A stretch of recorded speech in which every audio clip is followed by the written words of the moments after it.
നടൻ സെയ്ഫ് അലി ഖാനെ ആക്രമിച്ച പ്രതിയുടെ ചിത്രം പോലീസ് പുറത്തുവിട്ടു. ആക്രമണശേഷം രക്ഷപ്പെടുന്നതിനിടെയുള്ള ചിത്രമാണ് പുറത്തുവിട്ടത്. ശ്രീനാഥ് ചന്ദ്രൻ ഒരിക്കൽ കൂടി. ശ്രീനാഥ്, പ്രതിയെ തിരിച്ചറിഞ്ഞു എന്നത് നേരത്തെ ശ്രീനാഥ് നമ്മളോട് പറഞ്ഞിരുന്നു. ഇപ്പോൾ ആ ദൃശ്യം കൂടി അല്ലെങ്കിൽ ചിത്രം കൂടി പുറത്തുവിടുകയാണ്. കൂടുതൽ വിവരങ്ങളുണ്ടോ?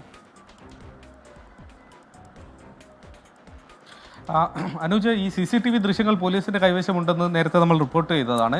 ഈ 6ാം നിലയിൽ നിന്നുള്ള CCTV ദൃശ്യമാണ് ഇത്. അതിൽ നിന്നുള്ള ഒരു സ്ക്രീൻ ഗ്രാബാണ്, ഒരു സ്ക്രീൻഷോട്ടാണ് ഇപ്പോൾ പോലീസ് പുറത്തുവിട്ടിട്ടുള്ളത്. അക്രമിയുടെ മുഖം നമുക്ക് വ്യക്തമായി തന്നെ ഈ ദൃശ്യങ്ങളിൽ കാണാൻ വേണ്ടി കഴിയും. ഒരു ജീൻസും ടീഷർട്ടും ഒപ്പം തന്നെ ഒരു ബാക്ക് പാക്കും ഈ അക്രമിയുടെ കയ്യിൽ കാണാം. ഒപ്പം ഒരു പിങ്ക് നിറത്തിലുള്ള ഒരു സ്കാർഫും ഒരുപക്ഷെ മുഖം മറയ്ക്കാൻ മറ്റും ഉപയോഗിച്ചതായിരിക്കാം. അങ്ങനെ ഒരു രീതിയിലാണ് ഇയാളെ കാണുന്നത്. ക്യാമറയിലേക്ക് പരിഭ്രാന്തിയോടെ ഇയാൾ നോക്കി നിൽക്കുന്നതാണ് ഈ ഫോട്ടോ.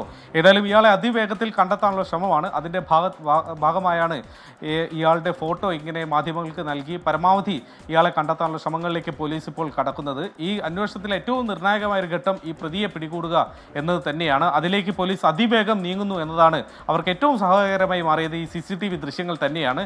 ഏറ്റവും വേഗത്തിൽ തന്നെ പ്രതിയെ പിടികൂടാൻ കഴിയുമെന്നുള്ള പ്രതീക്ഷയിലാണ്.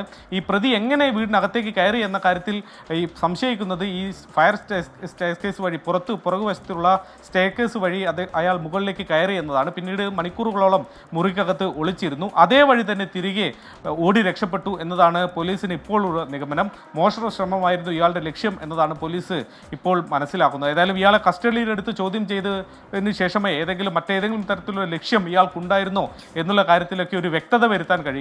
ഏതായാലും പ്രാഥമികമായി ഇയാൾ മോഷണത്തിനെത്തി, ഇങ്ങനെ ഒരു ആക്രമണം നടത്തി, തടയാനെത്തിയ സെയ്ഫ് അലി ഖാനെ ആക്രമിച്ചു. അതിനുശേഷം ഈ വന്ന വഴി തന്നെ ഓടി രക്ഷപ്പെട്ടു.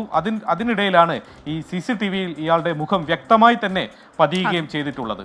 അതെ, വ്യക്തമായൊരു ചിത്രം തന്നെയാണ്. അപ്പോൾ ആ ചിത്രം പുറത്തു വന്നതോടെ അയാളിലേക്ക് വളരെ വേഗം തന്നെ പോലീസിന് എത്താൻ കഴിയും എന്ന് നമുക്ക് കരുതാം. കാരണം ചിത്രം കണ്ടു കഴിയുമ്പോൾ കൃത്യമായിട്ട് ആരെങ്കിലും ഒക്കെ ആളുകൾ എവിടെയെങ്കിലും ഇയാളെ കണ്ടാൽ ഫയർ എക്സിറ്റിലൂടെയാണ് കയറിയത് എന്നുള്ളത് എങ്ങനെ കയറി പറ്റി എന്നുള്ള ചോദ്യത്തിന് ഉത്തരമാകുന്നു. പക്ഷെ അപ്പോഴും കുറേ ചോദ്യങ്ങളുണ്ട്. നമ്മൾ സാധാരണ ഒരു ഫ്ലാറ്റിന് ചുറ്റിലുമാണെങ്കിൽ തന്നെ അല്ലെങ്കിൽ വീടിന് ചുറ്റും സെക്യൂരിറ്റിയും ഒരുപാട് കടമ്പകൾ കടന്നു വേണം കടക്കാനായിട്ട്. അപ്പോൾ അതെങ്ങനെ കയറി എന്നുള്ളതൊക്കെ ചോദ്യങ്ങൾ തന്നെയാണ്.